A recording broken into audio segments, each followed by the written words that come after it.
Cambia lo superficial, cambia también lo profundo, cambia el modo de pensar, cambia todo en este mundo, cambia el clima con los años, cambia el pastor su rebaño, y así como todo cambia, que yo cambie no es extraño.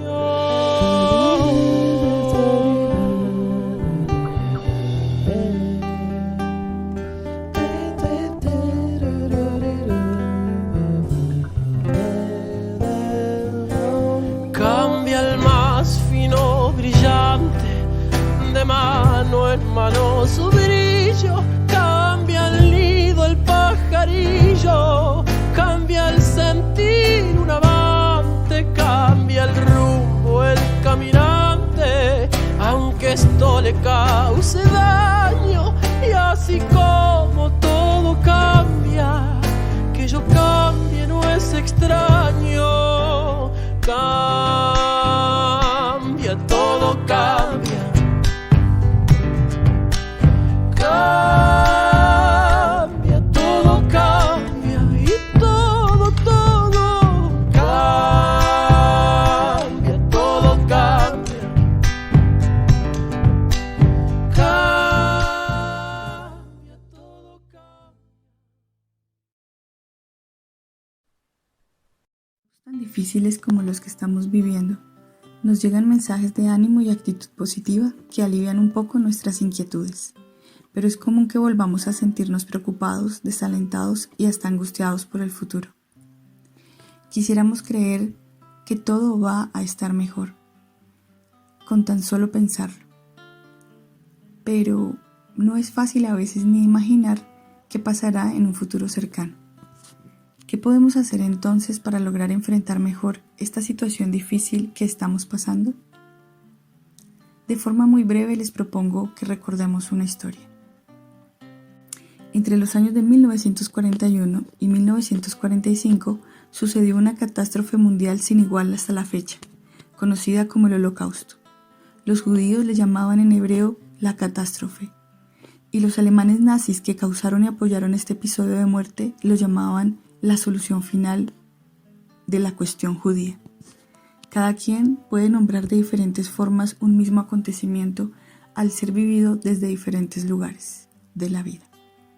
En este terrible episodio de la historia mundial, la población judía de Europa fue perseguida y asesinada sistemáticamente, y junto a ellos también las víctimas incluyeron a millones de polacos, comunistas y otros sectores de la izquierda política, homosexuales, gitanos, discapacitados físicos y mentales y prisioneros de guerra soviéticos.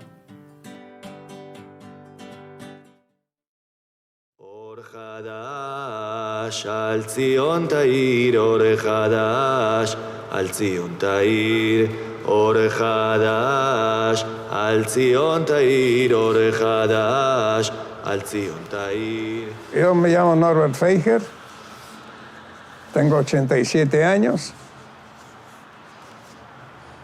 He nacido en Rumanía, en una ciudad que se llama Vișnița, en la Bucovina. Soy sobreviviente del campo de concentración de Kuzminets, en la Ucrania. Yo mismo a veces me pregunto si tanta barbarie pudo haber pasado, pero me ha pasado a mí.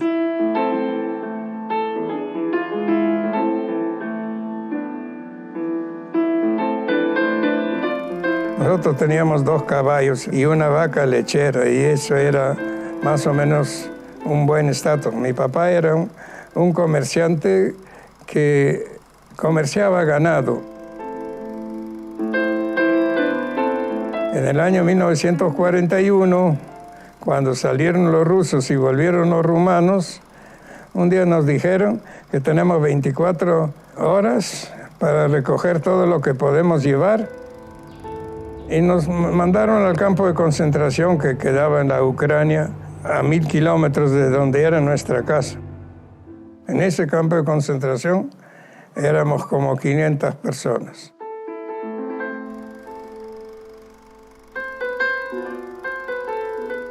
La gente se moría diariamente, no era con decirle que yo ni estuve presente para decir cuando murieron mi padre ni mis abuelos. Por eso que en un solo verano de 500 quedamos 80. Los soldados ni tenían que hacer algo.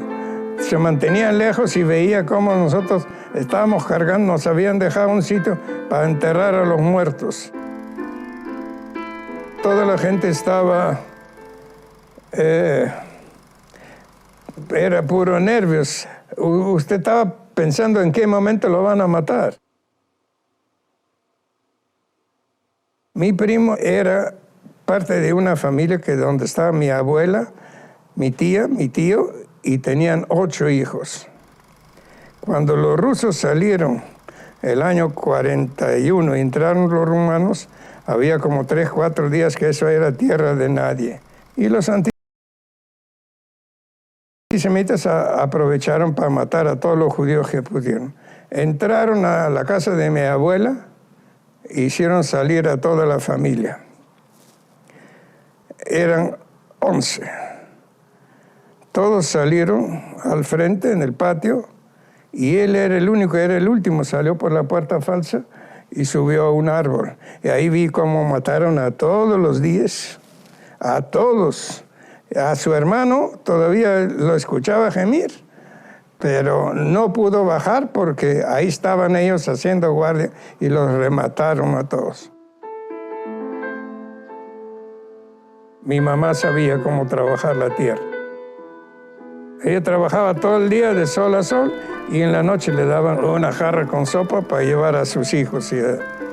La sopa de verduras no era sabrosa porque le faltaba sal, pero era apetitoso porque y que no teníamos ni qué comer. Por eso digo, si nosotros hemos sobrevivido, era por mi mamá.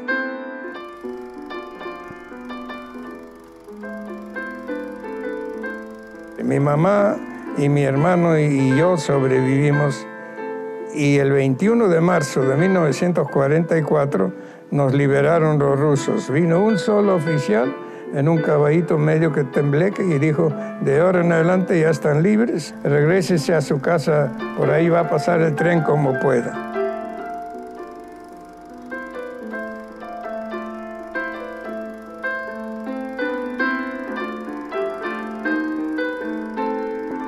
Dentro de la mala suerte, tengo que decir que he tenido suerte también, porque a nosotros nos cuidaban los rumanos. Donde cuidaban los rumanos, algunos nos hemos salvado. Donde cuidaron los alemanes, ellos tuvieron el cuidado de liquidar a todos antes de retirarse. Fueron aproximadamente 11 millones de personas asesinadas y más o menos 1 millón de ellos eran niños. En la actualidad las muertes por COVID no alcanzan a la mitad de personas que perdimos en esta etapa de la historia. Las personas que vivieron esta catástrofe fueron señaladas, apartadas de sus comunidades, luego fueron divididas las familias y quienes seguían vivos después de estos primeros castigos fueron luego encerrados en lugares de tortura y dolor. Estos lugares, llamados campos de concentración, fueron centros de muerte. Cuando la guerra terminó y empezaron la liberación de los campos de concentración, los sobrevivientes de toda esta maldad se quedaron en las entradas de sus lugares, cerca de las puertas, miraban afuera pero no salían, no se marchaban, y los que salían regresaban a las pocas horas a sentarse junto a los que se habían quedado. Parecían aún retenidos por el dolor invisible que los rodeaba. No estaban preparados para salir de esta pesadilla, a pesar que su único deseo fuera sobrevivir y salir de allí. Cuando llegó el momento, se dieron cuenta que no eran capaces física y mentalmente de reconocer su libertad. La vida puede quedar atrapada en el miedo y oxidarse en la enfermedad, el hambre, el dolor o el trauma, y perderse el timón.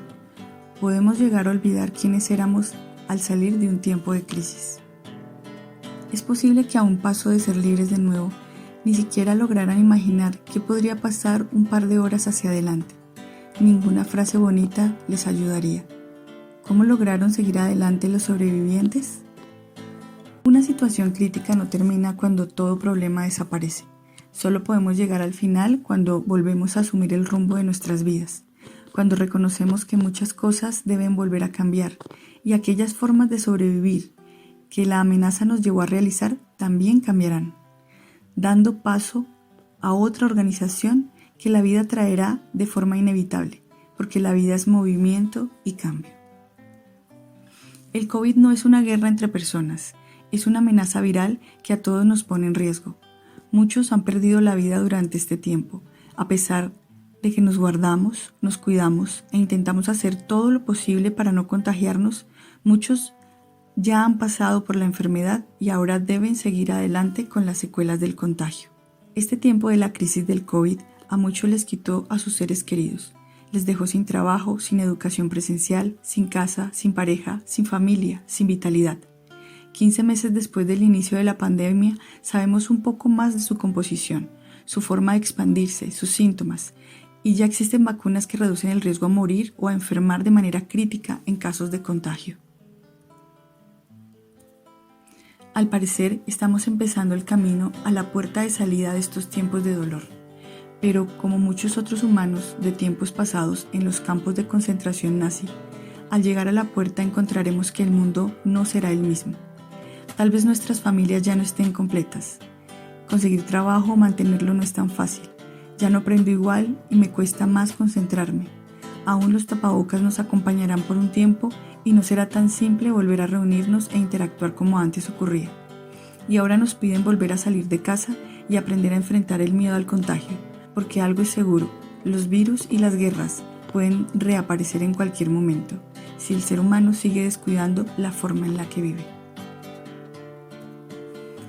Al empezar el camino de salida a la crisis actual, ¿cómo logramos seguir adelante los sobrevivientes? Te comparto algunas claves que los sobrevivientes al Holocausto nos dejaron a su paso. Reconocer que ya eres sobreviviente, no eres una víctima. No eres el único que vivió una situación difícil. Al igual que tú, muchos han avanzado por el camino en medio de varias vidas que han perdido la batalla. Recuerda, nos van a afectar factores genéticos, ambientales o sociales, sobre los cuales no tenemos control. No podemos elegir sobre muchas cosas que nos pasan, pero sí podemos elegir cómo responder a estas experiencias. Para avanzar en la experiencia de ser sobreviviente, deja de preguntarte ¿por qué a mí? Y empieza a preguntarte ¿y ahora qué? Al preguntarme esto, dejo de estar paralizado y frustrado, dándole vueltas a lo malo que me ocurrió, y empiezo a prestar atención a lo que puedo hacer con mi experiencia. Puedo volver a encontrar posibilidades y oportunidades de elegir. Todos tenemos la capacidad de elegir. Cuando no nos llega nada bueno del exterior, es cuando nos damos cuenta de nuestra fuerza interior para enfrentar la tragedia. No es lo que nos sucede lo que más importa, sino lo que hacemos con nuestras experiencias. Volver a la libertad implica que tenemos que responder por nuestra propia conducta y asumir responsabilidades, incluso en situaciones que no provocamos o elegimos. La libertad es un modo de vida, una elección que hacemos una y otra vez cada día. La libertad exige esperanza. La esperanza puede ser más fácil de encontrar si albergamos dos cosas en la vida diaria. La conciencia de que el sufrimiento, por más terrible que sea, es temporal. La curiosidad por descubrir qué pasará a continuación en nuestra vida. En cada crisis hay una transición. Las tragedias suceden y nos duelen en el alma, pero estas experiencias desoladoras nos brindan la oportunidad de reagruparnos y decidir qué queremos para nuestra vida. La curación, la autorrealización y la libertad provienen de nuestra capacidad de elegir cómo responder a lo que nos depara la vida, encontrando significado y propósito a lo que hemos vivido, especialmente el sufrimiento. Solo el pensar positivo no es suficiente para seguir adelante, y con ello no queremos mostrar una senda de negativismo. Para seguir adelante es necesario reunir las fuerzas que te albergan y te mantienen vivo. Implica una esperanza cierta en medio de todas las incertidumbres.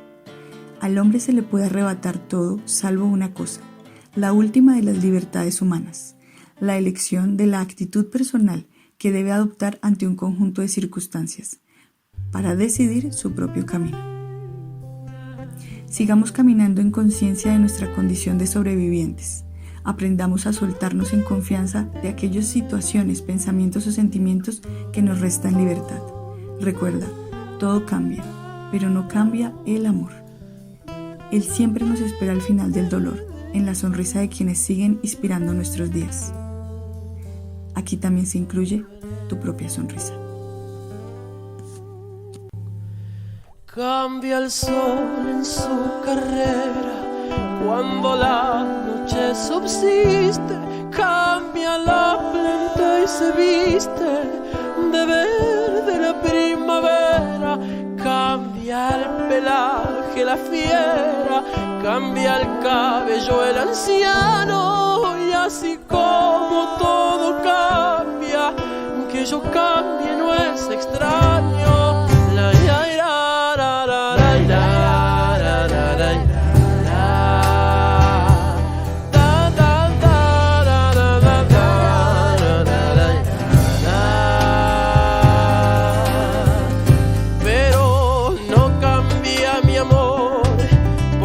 Lejos que me encuentre, ni el recuerdo ni el dolor de mi pueblo y de mi gente. Lo que cambió ayer tendrá que cambiar mañana, así como cambio yo en esta tierra lejana. Cambia, todo cambia.